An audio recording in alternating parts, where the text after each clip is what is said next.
ہاں جی دوستو، سوات میں جو سیلاب میں بہہ جانے والا لوگ ہے، تو اس وقت آپ کی اسکرین پر ہے، یعنی یہ لوگ اور یہ جو تصویر ہے یا ویڈیو، یہ تقریباً 2 دن کی پہلے کا ہے، یعنی جو ان کا جو موت ہوا ہے ان سے 2 دن پہلے،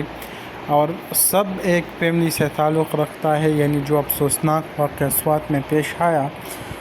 پورا پاکستان، پورا خیبر پختونخوا اس وقت جو ہے بہت زیادہ غصہ اور پریشان ہے،